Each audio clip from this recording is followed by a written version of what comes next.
Sylvester Stallone is one of Hollywood's biggest action stars. So it's easy to forget that behind the mumbling, muscular, tough guy is a very successful writer and director who's fought hard for his career. A battler from the beginning, Sylvester Stallone was born into a poor family in Hell's Kitchen, New York City.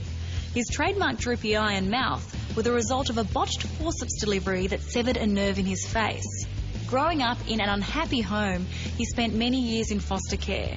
A poor student, in his teens he funneled his aggression into bodybuilding, following some interesting advice from his dad, who told him, "You weren't born with much of a brain, so you better develop your body." And he was right.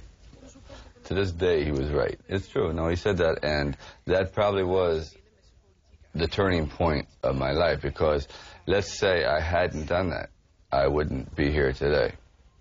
Even though I understand that he wasn't totally right. I have a little bit of a brain, nothing great, but it's functional. Stallone's bad school grades restricted his career choices, and he actually did a brief stint at beauty school before deciding to study acting. Unfortunately, his muscly physique and slurred speech made it difficult for him to find work. He landed some bit parts as the stereotypical meathead, including a soft porn film. But frustrated with the direction of his career, he decided to take his future into his own hands and write films for himself to star in. As they say in a great football game, relax, the game will come to you. If you keep chasing the game, you're only going to get frustrated. Just wait, it'll change. Momentum changes. And change did come. Sly was inspired after watching the 1975 epic fight between Chuck Wepner and the then heavyweight champion Muhammad Ali. Wepner lost the fight but fought so courageously and lasted much longer than anyone had expected. Sounds familiar? Yep, after the fight, Sly went home and wrote the script for Rocky. There was a lot of studio interest in the film, with Ryan O'Neal or Burt Reynolds in the lead. However, Sly was determined to play Rocky Balboa and held his ground. Eventually, the studio agreed, as long as the total cost of making the movie remained under $1 million. It did, and Rocky was a phenomenal success, winning 3 Academy Awards for Best Director, Best Editing and Best Picture, and is still a favourite today. The legacy, I never thought would ever end up being a legacy, but I guess what has come out of it is that it's a pretty universal dream to try to rise up and take your best shot at life. And you may not totally be successful, but at least you've had the chance, you've had the opportunity. And I think that's the biggest frustration a lot of people have in their own lives, is never getting the shot. The boxing match between Sly and Carl Weathers in the film was mesmerising and more realistic than audiences had seen before. Stallone methodically scripted the entire fight, and he and Weathers rehearsed for over 35 hours to get it right. Now that's dedication.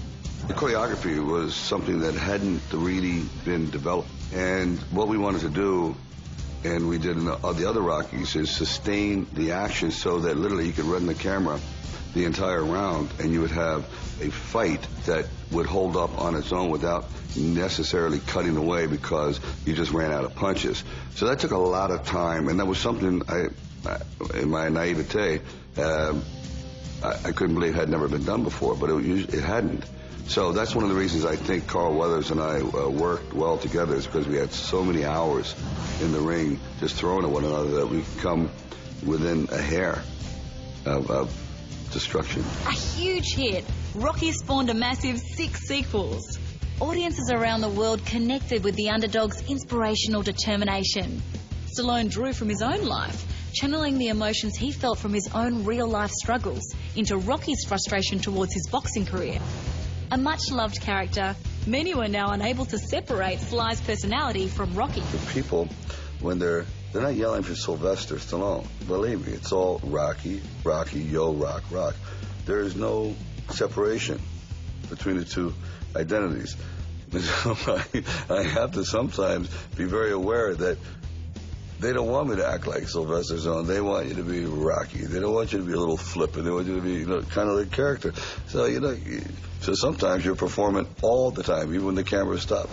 Next, Stallone made his directorial debut in Paradise Alley and then wrote and starred in Fist. But neither proved as big a hit as Rocky. Few films in history have. But next, as the troubled Vietnam vet John Rambo, Sly proved he was still a force to be reckoned with. The action-packed drama First Blood was a huge success at the box office and spawned a number of sequels. While he'd found his niche as an action star, Sly continued to be involved behind the scenes, writing and directing. And it's not always fun and games. Creative differences on the set of Rambo 3 led to some crew being replaced during production. Well, there was a certain pacing, the lack of preparedness. When we planned to make a certain movie, we had a year and a half of preparation. Then when we got here, the plan went out the window, and it started becoming less serious. And I believe it's a very serious movie, so I thought, unless we can get our philosophies together, then we're making 3 different movies here. So it took a while, but now everything is right where it should be. Because I want this movie, whether it succeeds or fails, I want it to be honest. Many disapproved of Rambo, not only because of his political beliefs, but also because of his violence. The high body count of Rambo 3 led it to be listed in the Guinness Book of Records as the most violent film ever made, with 221 acts of violence. I think violence in war films, there's violence in if we look at a lot of the hit films, like Die Hard, a lot of violence.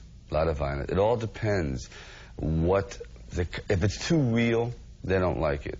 But if you see something that's kind of humorous or not almost tongue-in-cheek, there's a little joke now and then. You kill a man, you say a joke. Oh, then it's not bad. But if it's too serious, oh.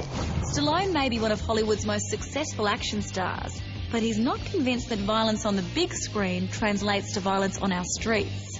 We tend to push a lot of blame for inadequacies and failures in certain political systems on the most obvious. Oh yes, these films are wrecking our society. Excuse me? Those films are a reflection of society. So society was wrecked before the films got there. We're just having to make movies about it, okay? So if you really want to get down to it, they should turn their own eyes and look at the lawmakers. That's where the problem is, you see? Not us. We're just out there trying to make a living. Determined to prove there was more to him than Rocky and Rambo, Sly starred in Tango and Cash, Cliffhanger, Demolition Man and Judge Dredd. Eager to show his skills outside of the action realm, he earned critical acclaim for his soulful performance in the drama Copland. I realize that the die has been cast for me. I know who I am, and I know the way, at least I'm starting to become aware of how I'm perceived, and to ever change that would be an impossibility and just wouldn't happen. This, to me, was a real mental exercise. Having turned 50, I thought, you know, I want to do something drastic to kind of like begin a rekindled interest in acting. Back in action mode, Get Carter allowed Sly to further explore his love for playing the hero. I believe that what is interesting about heroes is that they don't seek out quite often to do heroic deeds. They're placed in front of you, and you have that choice how you respond, and you have to be very, very responsible for your actions. And do you respond in a heroic fashion? And to me, heroism is the most noble form of it is when you are laying your life on the line, not for yourself, but for a higher ideal. In 2006, Stallone's career came full circle literally when he had to fight to convince studios to let him make Rocky Balboa. It was harder than doing the first one, because times have changed so much and the audience have changed and the whole financial structures of making movies have changed, that this is the last thing they wanted to make. So I think the actual quote, believe it or not, from the studio head was, "Over our dead bodies." But convincing the studios wasn't the hardest part. Sly had to get himself into shape to play Rocky. And now 60 years old, it required a different approach than he'd taken 30 years before. Everything in there, like nothing works. Legs don't work, neck hurts, arthritis here. So I tried to also use symbolically, as we get older, there's no reason that we just have to change what we're doing. We can't do what we did when we were young, but we still can find other things to do. So Rocky now says, okay, what I don't have in speed, I want to make up in power. I want to go a whole different route, which is what I do for real, too. So after revisiting Rocky, it was inevitable that Rambo would also get another go. And for Stallone, there are a couple of vital ingredients that every action film needs. It's simple. Ready? Heart, energy, humor. But I forgot the humor in Rambo, but heart and energy. As star, writer and director of The Expendables, Sly used his pool to gather some of the biggest action stars to play a team of mercenaries. And he's realised that audiences prefer to see him in action flicks. I don't know. See, I've done my mind movies, and probably I don't think people are really that interested in seeing me do that anymore. I think I'm past my prime of doing kind of like dramatic films. I think it becomes maybe kind of like almost a pathetic cry out to be recognized as a serious dramaturge. Gone.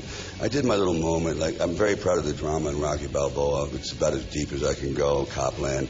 So I would much rather just direct dramas. So given all his action experience, what's the secret to becoming an action hero? In 30 years, like 6 really good ones. And it's a certain rapport with the audience. It has nothing to do with real big muscles, looks. It's just that you believe what you see. And that guy isn't bigger than the show. It's like he's a man that's always a little bit less than the villain, always a little bit behind the 8 ball, so you root him on. That's it. For over 30 years, Sylvester Stallone has been kicking butt on the big screen, while behind the scenes, he's forged a successful career as a writer and director. Like his most successful character, Rocky, he has fought hard for his career, starting from rock beginnings to achieve his dreams. And he's still going strong, showing up men half his age. Now that's what I call impressive stuff. Stay tuned to Star Picks for all of the movies you know and the actors you love. Broadcasting glorious high definition with 5.1 surround sound where available. For more of the best in entertainment news, check out your Movie Network channels. It's altogether better, on screen and at mnc.tv.